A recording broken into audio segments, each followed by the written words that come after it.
اعوذ باللہ من الشیطان الرجیم بسم اللہ الرحمن الرحیم السلام علیکم ورحمۃ اللہ وبرکاتہ. میں یوٹیوب فیملی کیسے ہیں آپ سب؟ امید کرتی ہوں اللہ تبارک و تعالیٰ کے فضل و کرم سے میری تمام کی تمام یوٹیوب فیملی بالکل ٹھیک ٹھاک صحت یاب ہوگی.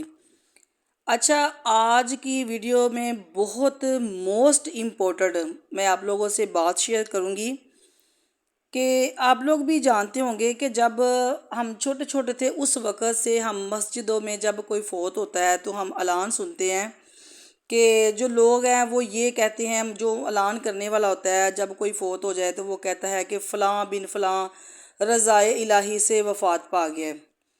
تو آج کی ویڈیو میں آپ لوگوں کو بتاؤں گی کہ رضائے الہی اور قضائے الہی میں فرق کیا ہے.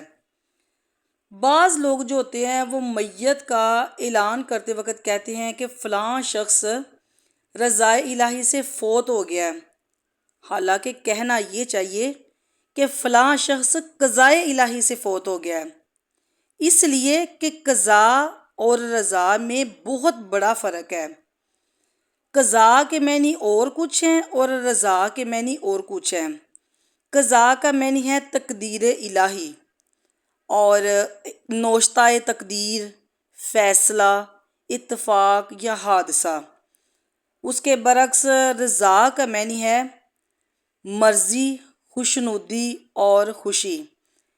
لہٰذا جب اللہ تعالیٰ کسی کے بارے فیصلہ نافذ کرتا ہے نا تو اس کو قضا کہتے ہیں، اور جب اللہ کسی کام کی وجہ سے راضی ہوتا ہے تب اس وقت اس بندے پر رضائے الہی کا ظہور ہوتا ہے.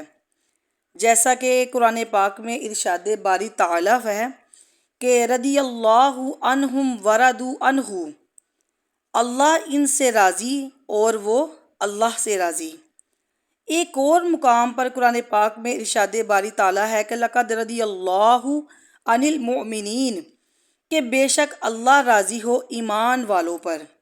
ایک اور جگہ پہ ارشاد باری تعالیٰ ہے وَرَدِیتُ لَكُمُ الْإِسْلَامَ دِینًا، اور تمہارے لیے دین اسلام کو پسند کیا گیا. ایک اور جگہ پہ فرمایا گیا وَلَوْ أَنَّهُمْ رَضُوا مَا آتَاهُمُ اللَّهُ وَرَسُولُهُ، اور کیا اچھا ہوتا اگر وہ اس پر راضی ہوتے جو اللہ اور اس کے رسول نے ان کو دیا. جی یہ ہے قرآن مجید میں رضا کا استعمال. اور جہاں تک قضا کا تعلق ہے تو متعدد آیات میں اللہ تبارک و تعالیٰ کی ذات نے لفظ قضا کو استعمال فرمایا ہے. ان کو دیکھ کر پتہ چلتا ہے کہ لفظ قضا کا معنی و مفہوم کیا ہے. کہ قضا کے معنی قرآن پاک میں اللہ تعالیٰ نے ارشاد باری تعالیٰ فرمایا وَقَضَىٰ رَبُّكَ اللہ تعبدوا الا ایاہ وبالوالدین احسانا، جس کے معنی یہ ہیں کہ تمہارا رب تمہیں حکم دیتا ہے کہ اللہ کے سوا کسی کی عبادت نہ کرو، کسی کو نہ پوجو، اور ماں باپ کے ساتھ حسن سلوک کرو. ایک جگہ پہ فرمایا واللہ یقضی بالحق، اور اللہ سچا فیصلہ کرتا ہے. مزید فرمایا فلما قضینا علیہ الموت، پھر جب ہم نے اس پر موت کا حکم بھیجا. ان تمام آیات بینات سے رضا اور قضا کے معنی کھل کر سامنے آ گیا ہے. رضا کا مطلب ہے اللہ تعالیٰ کی مرضی، اللہ تعالیٰ کی رضامندی، اللہ تعالیٰ کی خوشنودی، جبکہ قضا کا مطلب ہے تقدیر، فیصلہ اور موت مراد کیا گیا ہے. قرآن مجید میں متعدد آیات میں موت کو لفظ قضا سے یاد فرمایا گیا، لیکن کچھ لوگ موت کو رضائے الہی کی طرف منسوب کرتے ہیں، اور جب اعلان کرتے ہیں نا تو یہ کہتے ہیں کہ فلاں بندہ رضائے الہی سے فوت ہو گیا ہے، حالانکہ ان کو کہنا یہ چاہیے کہ فلاں بندہ قضائے الہی سے فوت ہو گیا ہے. تو حالانکہ جو موت ہے رضائے الہی سے نہیں، قضائے الہی سے واقع ہوتی ہے.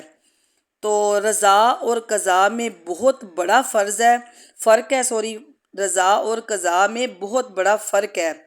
تو جو بھی میری بھائی، میرا باپ، کوئی بھی اعلان کرنے والا جب سن رہا ہے میری ویڈیو کو، اس کو چاہیے کہ جب بھی اعلان کرے تو یہ مت کہے کہ فلاں بندہ رضائے الہی سے فوت ہوا ہے، بلکہ یہ کہے کہ فلاں بندہ قضائے الہی سے فوت ہوا ہے۔ تو یہ جی ایک چھوٹی سی میری انفارمیشن تھی جو میں نے سمجھی کہ میں آپ لوگوں تک پہنچاؤں۔ آپ بھی تھوڑا سا میری ویڈیو کو سن کے تھوڑا سا سوچئے گا اور سمجھیے گا کہ قضا اور رضا میں فرق کیا ہے۔ تو ویڈیو پسند آئے تو پلیز لائک کر دیے گا۔ تھینک یو سو مچ۔ اللہ حافظ۔